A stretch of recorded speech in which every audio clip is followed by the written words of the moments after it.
Just take a moment and consider God's presence here with us this evening.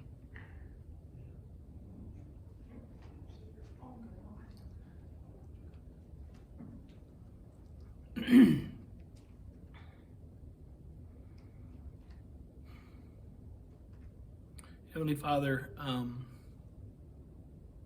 thank you for all that you've given us. Thank you for the wonderful meal that we had.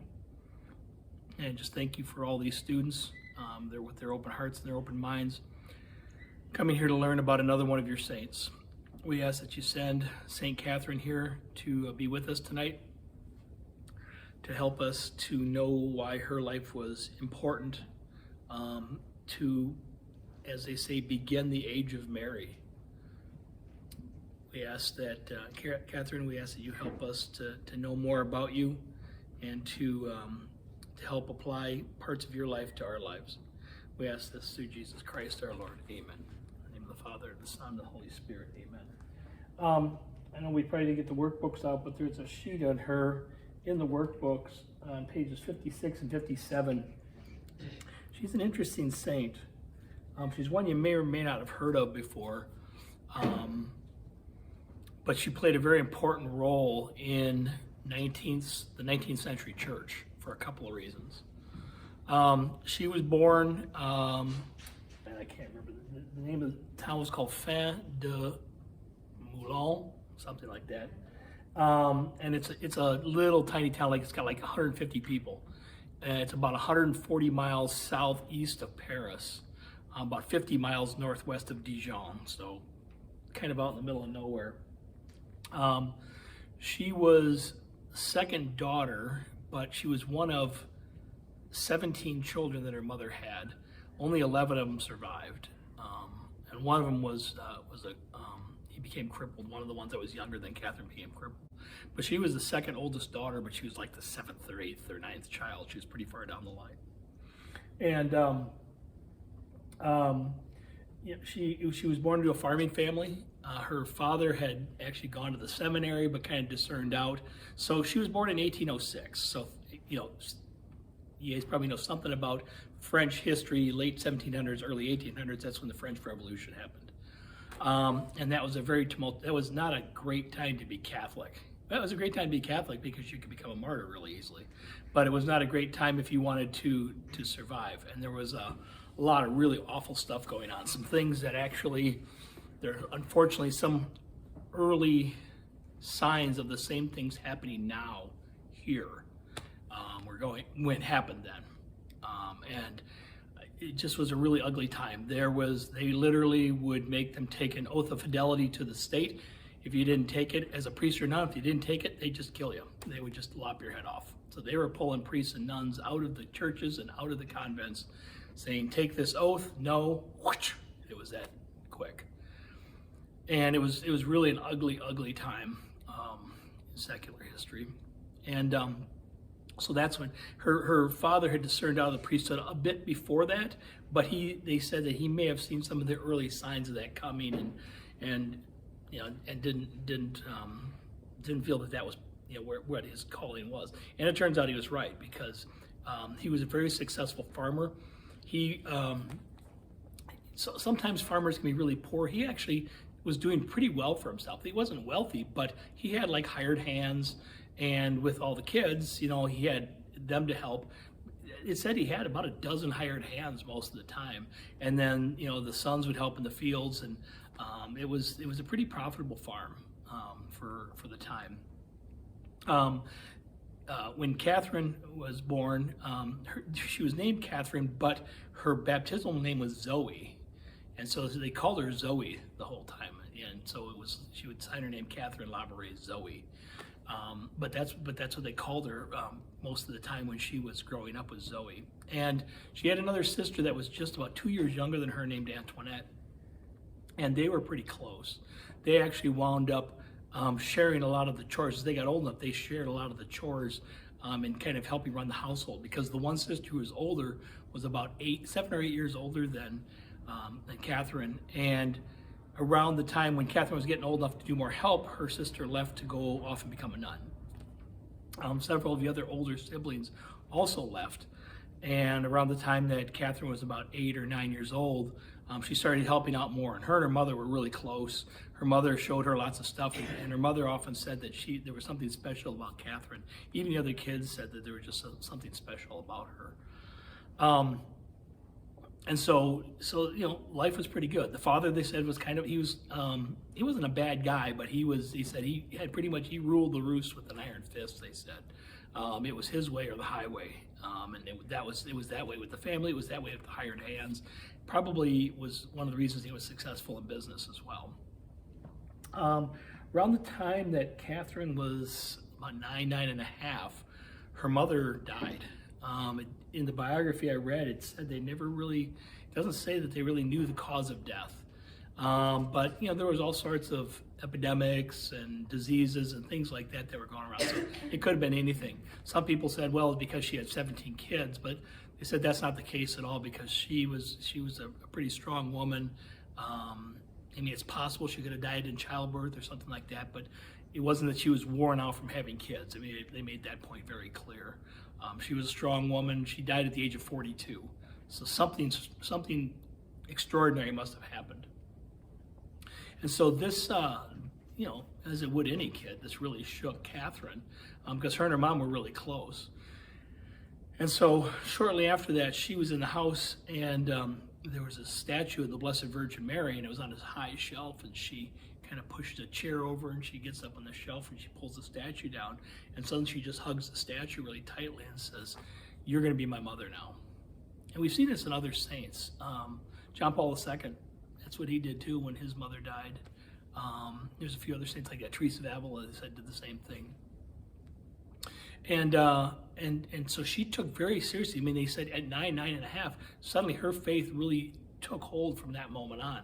It really started to blossom, and she really experienced Mary. She didn't see her in visions, but she was very close to the Blessed Virgin Mary after that, and really truly did adopt Mary as her mother. At that time too, because she was 9 and her sister was 7, they could help some around the house, but they couldn't really run the house. So an aunt and an uncle that lived about 10 miles away said, we'll take them for a while until you get your affairs settled, and then we'll bring them back.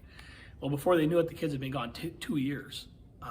But at that point in time, the older sister was getting ready to go off to the convent, and so they called Catherine and Antoinette back, and they came back to run the household. And so they did. And so about age 12, and so she's running this household. She's doing her and Antoinette are doing all the chores. They're doing all the dishes, all the laundry. They're cooking, and they're providing for these hired men that are there too. I mean, these hired men are living on premises, and so there's about a dozen of these guys, and so they're running this whole show. And they became very good at it, very efficient at it. And so this went on for 6-7 years. And it was about that time that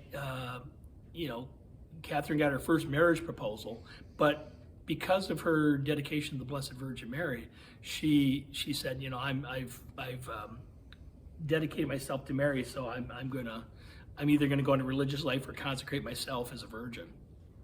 And so she actually turned down 3 marriage proposals. Now, at that time, of course, all 3 of those suitors had come to talk to her father, and her father talked to her about it, and she turned him down. And he kind of saw that as a badge of honor, which was kind of weird, because you'd think that he would want to marry his daughter off. But because his wife had died, he kind of wanted his daughter to stay there and do all the chores, to kind of run the household. And so he thought it was kind of neat that people would come in and that his daughter was, of good enough stock that they wanted to marry her, but he kind of got a little bit of a charge out of turning him down too.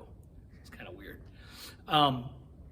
But Catherine felt this call to do more. She knew that she couldn't stay there. And around this time, when she was about 18 and a half, she had this dream. And in the dream, she was, I think it said she was in a church, and she saw this old priest, and this old priest, kind of said, I don't really know if he said anything, but she kind of just got spooked by him. And all of a sudden she went running out of the church. And the priest said to her, he says, you may not, something to the effect of, you don't feel like you're going to be part of be with me now, but later you will be with me. Something to that effect. That's in here somewhere, but I'll never find it. And she kind of woke up and she goes, well, that was weird. But she felt like this was a call to religious life. And so, but her father, she went to ask her father just flat out said, no, you're not going to do that. And she, being obedient, she probably, today, kids would probably just, all right, fine, pack up and leave. But to her, obedience was very, very important. And so she was going to follow what her father wanted her to do, whether she liked it or not. But her father could see that she was unhappy. And so one of his sons, actually a couple of his, 2 or 3 of his sons were living in Paris. One of them was pretty high up in the military, and it's actually one of the guards to the king. But another one of his sons was a restaurant owner in Paris, and he felt, well, why don't, I'll send her off there, let her help him out with the restaurant, and that'll kind of, stop thinking about religious life. Paris, he knew, was kind of a raucous city, and so he said, this will get it out of her system. But when she got there, it really didn't. In fact, the conditions at the restaurant, this wasn't like a nice French restaurant. It was kind of a little hole in the wall thing, and it was there was a lot of kind of rude patrons, and Catherine was even less happy there. And so some of her siblings kind of communicated with each other, and they knew that she needed to go off to religious life, but they needed to somehow convince her father.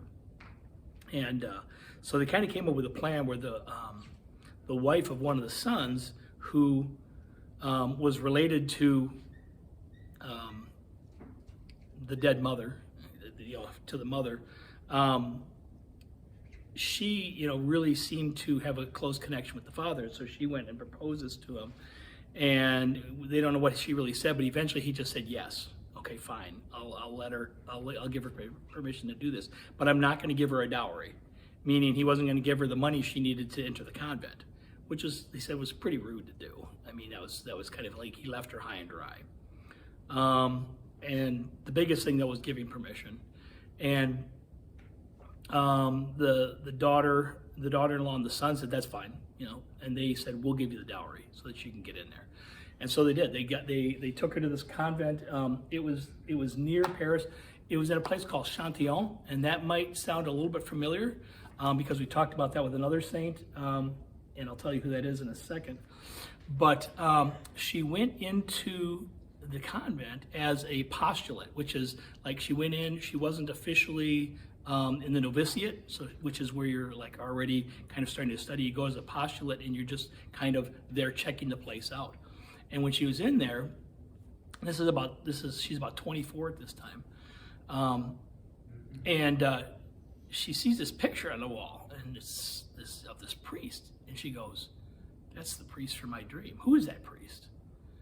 And they go, "Oh, that's the founder of our order, Saint Vincent de Paul." And she goes, "Well, this," and then she told them about the dream. She goes, "That's the guy in my dream." And they're like, "Well, he must want you to be in the order then." And so,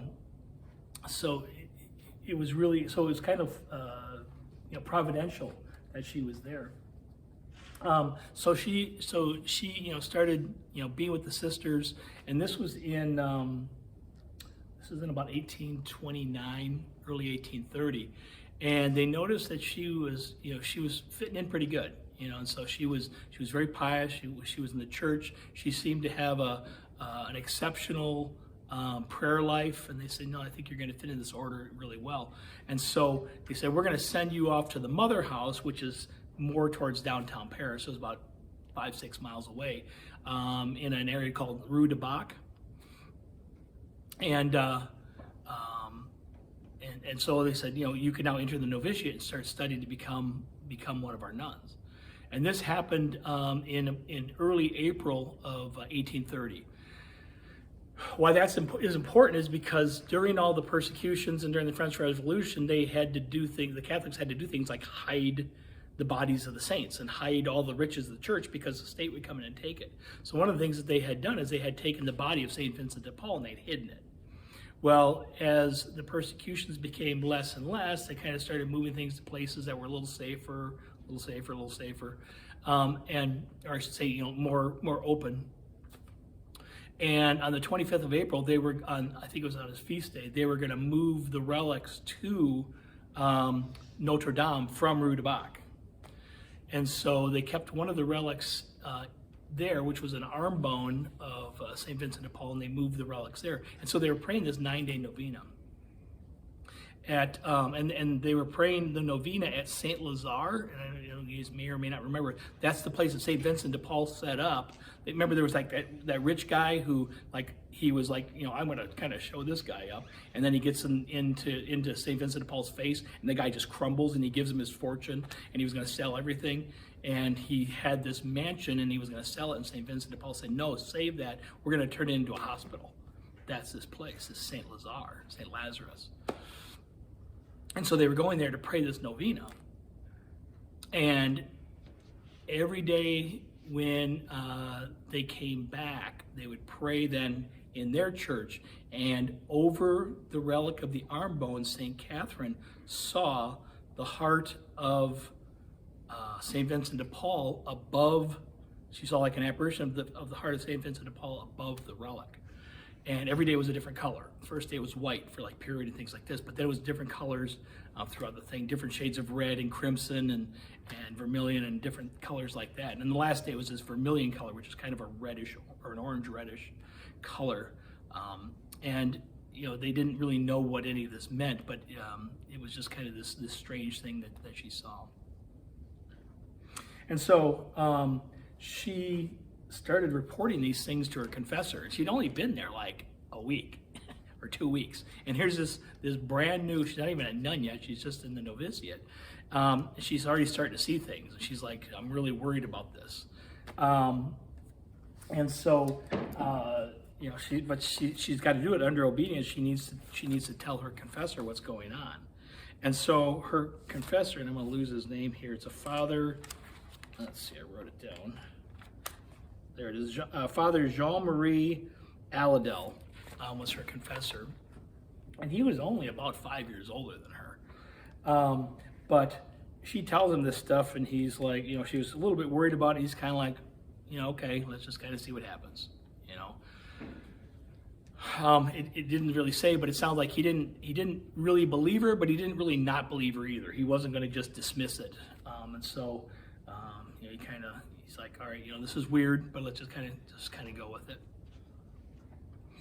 And so, so she started settling in. It became, it was May, June, it becomes July. She's been there about 3 or 4 months. And this one night, she just really feels like something's going to happen, and she feels really close to the Blessed Mother, and she just starts praying to the Blessed Mother, like, you've been my mother for so long, and I just want to see you. She's just praying really, really fervently for this. And finally, she falls asleep. About 2 hours later, she's awoken by a small child that says, the Blessed Mother wants to see you. Come with me. And she doesn't know if this is a dream or if this is real, but she wakes up. She puts on all of her, gets out of her night clothes, puts on her habit and everything like that, because she's like, if this is the Blessed Mother, I can't go in my night clothes. And so this little 4 or 5 year old child, who's got like a super white garment on and it's kind of glowing, so she's kind of like, I don't know who this is. Some people said maybe it was an angel. Some people said maybe it was the Christ child. They really didn't know. But she goes to the hall and she's really worried, like, oh no, we're not supposed to be up, we're going to get in trouble. And she's looking around, maybe some of the nuns who are attending the sick are going to see us and we're going to get in trouble. And the child just says, just come with me, the Blessed Mother wants to see you. So they go into the church, and all along the way, all the hall lamps are lit. And again, remember, it's not like flipping a light switch, right? They're all lit, they're flamed, they're by fire. And the whole church is lit up. All the candles in the church are lit up. She goes in there, and it's just super bright. She said it was like going to midnight mass on Christmas. And the little child says, Blessed Mother will be here in a moment. Just kneel down and pray. And she's like, this is strange. So in the chair where the celebrant sits, like where Father Rob sits in the celebrant's chair, she was kneeling near that, and suddenly she hears the swoosh of it's like a silk dress, she said, and she looked up, and this beautiful woman comes in and sits down in the chair, and she goes over to the chair and she's kneeling down. She's got her hands in her lap, and Mary identifies herself as Mary, and tells her a series of things, and they have this really long conversation. It actually lasted about 2 hours. But Mary was telling her there's going to be some really bad stuff that's going to be happening, and you've got to be brave, and you know that I will protect your order, and all this stuff. And she had grown up at the tail end of the persecutions from the French Revolution, but things had not been great in France. I mean, they were okay, but they still weren't back to it still was a little dangerous to be Catholic at times. And so. So after a while, after like 2 hours, she gets back to her room. She hears the clock chime 2, and she, of course, didn't sleep the rest of the night. Well, she knew she had to tell her confessor this. And so she goes and she tells him about the prophecies that Mary had. There was a few other ones too. And he's kind of like, yeah, this is pretty extraordinary, but he wasn't going to agree that what she had seen was real. He said, well, maybe it was a dream. About a week later, there was a 3-day revolt in the city, and lots of people just all of a sudden rose up and just started, dragging priests out and killing them and doing all sorts of, there was like just a bunch of riots and things going on like crazy. And there was a couple of times when they were outside the house there, and for whatever reason, people just dispersed. And Mary was true to her word that she protected their order. But this was starting to get the attention of Father Aladel, that what she was seeing might be real, because she had told him this was coming. And so a few more months pass. It gets to be November. I think it was like November 27th. It was the vigil of the first Sunday of Advent that year. And during evening prayer, in the church with the other sisters, Mary comes to Catherine again. Catherine's the only one who can see her. And she gives her, she says, I want you to have a medal struck. And on the front of the medal, I want you to have this image of me standing here on this globe. And she was standing on this globe, it looked like the earth, and she was holding another golden globe in front of her. And on it said the word France. And there was 12 stars around her, and there was rays coming out of her fingers. And she says, I want you to have a medal struck like this. And then she showed her an image. She said, I want this in the back. And in the back there was an M, and then through it was a line and then a cross that came up like this. And below it was the Immaculate Heart of Mary and the Sacred Heart of Jesus. And I think the 12 stars were on the back as well. And she's like, okay, she didn't know how she was going to get this done. And then from there too, she also explained to her, she had these rays of light coming out of her hands, and she had all these rings on her fingers, and some of them were shining brightly and some of them were not. And she says the ones that were shining brightly were the graces that were granted to mankind, but the ones that were dark and where there was no rays coming out of her hands were the graces that people don't ask for, that they should ask for. And so there was just all these, all this really extraordinary things that she was seeing, and nobody else in the church could see this. And so, if she's going to have a medal struck, she's got to tell her confessor, Father Aladel, again. And she goes in there, and he's just like, yeah, this is too much. this is, and they're actually arguing in the confessional. And so Mary came, like they said, 5 or 6 more times with the same visions, and she had to keep telling them to her confessor. And finally, this was in November of 1830. Finally, in 1832, after an investigation, he determined that they needed to have this medal struck. And so he worked with somebody to do it. And he asked her at that time if on the back, should there be some words on the back? And Catherine prayed to Mary. Mary said, no, that the symbols explain everything that needs to be explained.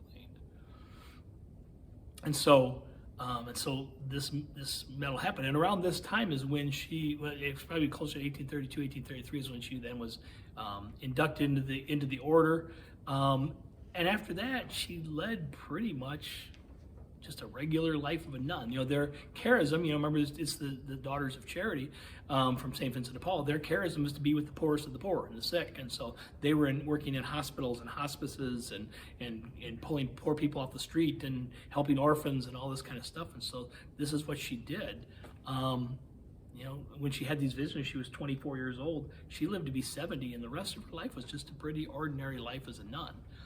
And so when she told Father Aladel about these things, she said, but you need to keep my identity secret. You cannot tell anybody it was me.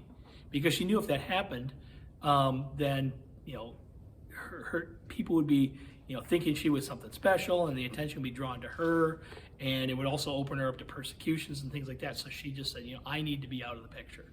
And he's like, this is going to be extraordinarily hard if I can't have anybody interview you or that type of thing. So, but he says, I'll honor that as much as I can. And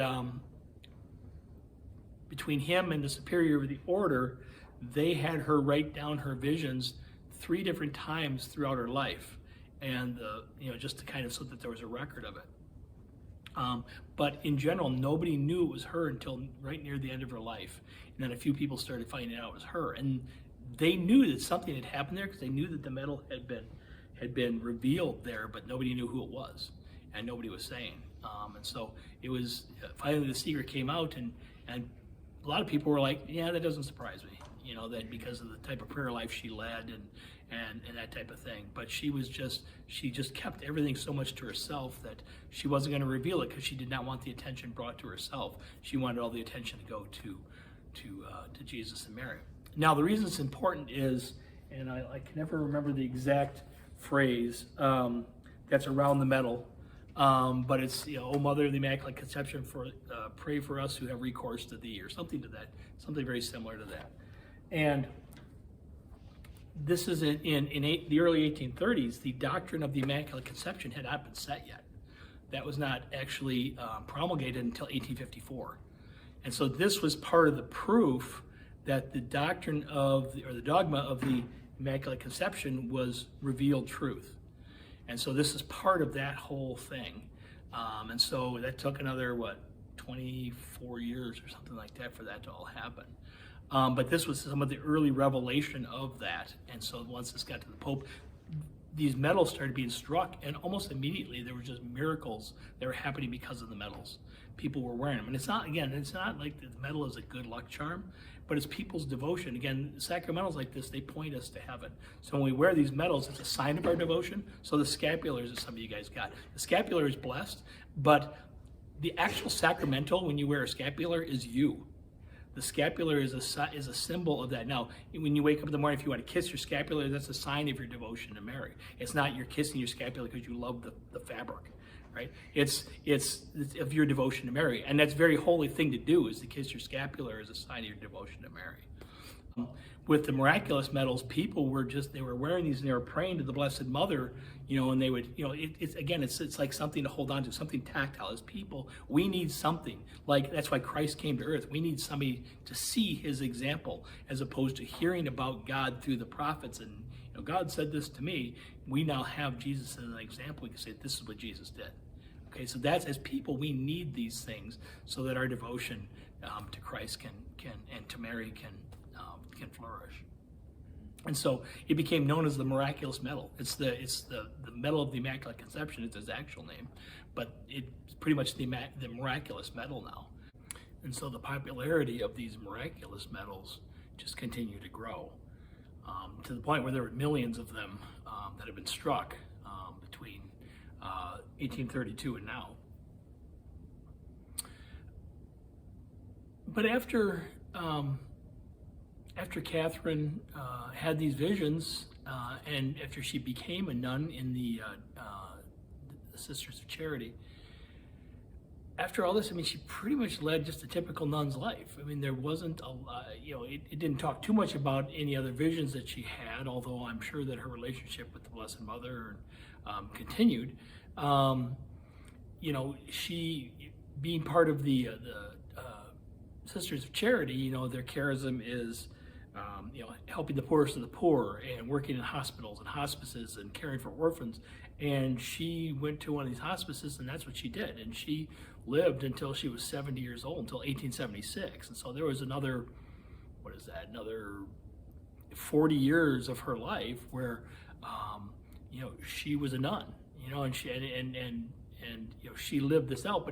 But her secret, I guess if you call it, her secret that this was revealed to her by Mary, you know, they were able to keep that secret pretty much confidential until the end of her life, and then a few people started finding out. So she died in 1876, December 31st, and by the late 1890s, her cause for canonization had been opened up. They exhumed her body and found out it was incorrupt. Now, incorruption is not necessarily a condition of sainthood, but it's a pretty reasonable indication at times. It's a contributing factor. But even through the cause for canonization was you know, continued advance, she still was not beatified until 1933, and was not canonized until 1947. So you know, the church, you know, as it does with most saints, it takes its time and investigates, and you know, they were interviewing some of her. Some of the nuns in her convent, you know, kind of in the late 1800s, and you know, they took down a lot of dispositions and found out that she had led a life of sanctity and heroic virtue, and you know, so that was beyond the fact that she had these visions of Mary. You know, they determined that even without the visions of Mary, she still lived a life of sanctity and was eligible, if you will, for sainthood. So she's one of those saints that, you know, we don't hear her name a lot, but because she was part of, you know, this revelation of the dogma of the Immaculate Conception, she played a contributing role in that, and she's tied to other saints that we've talked about. I mentioned St. Vincent de Paul. She's also tied to Bernadette Soubirous in northwestern France. You know, she was the visionary at Lourdes, because of the timing of that and the revelation of the Immaculate Conception. That was another contributing factor there. But Bernadette was writing a Miraculous Medal, and so there's, again, like we talked about before, there's lots of connections between the various saints, and it's all in this grand scheme of things that God has planned for us, and it's all very interconnected and interwoven, the lives of the saints. And just, you know, that was shown in the relationship that she had with St. Vincent de Paul, that Catherine had with St. Vincent de Paul. So, any questions?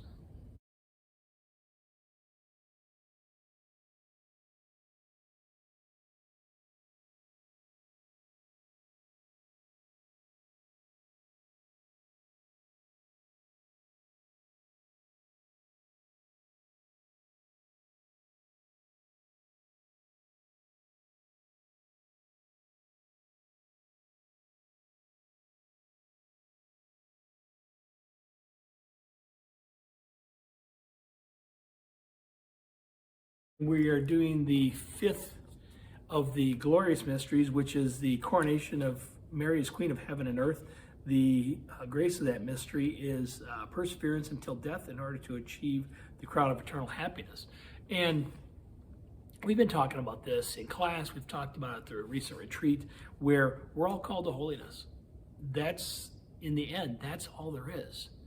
Okay, this idea that that sometimes it seems like holiness is something that is so hard, and it's left only to these extraordinary saints that saw Mary, or that, you know, helped millions of poor people and things like that. But we are all called to sainthood. I mean, we don't know what God's mission is for each one of us, but in the end, that's all there is sainthood. I mean, at the end of our life, God is going to He's going to ask us, you know, what did you do to further my kingdom? You know, and who did you bring with you? Now, you know, that's not saying that all the stuff in the world is bad. I mean, a lot of the things that we have in our lives are there as vehicles to allow us to be holy within that. And so, but when those things become preeminent, and when they push God out of the way a bit, and we start veering off that course to heaven, that's when they can become less good. And so we always have to keep everything that we're doing focused on God. So it doesn't mean that we need to become all religious monks and nuns. And I mean, we could, but that doesn't mean that that's what we are called to do. We're called to live out holiness in our state of life, our individual state of life.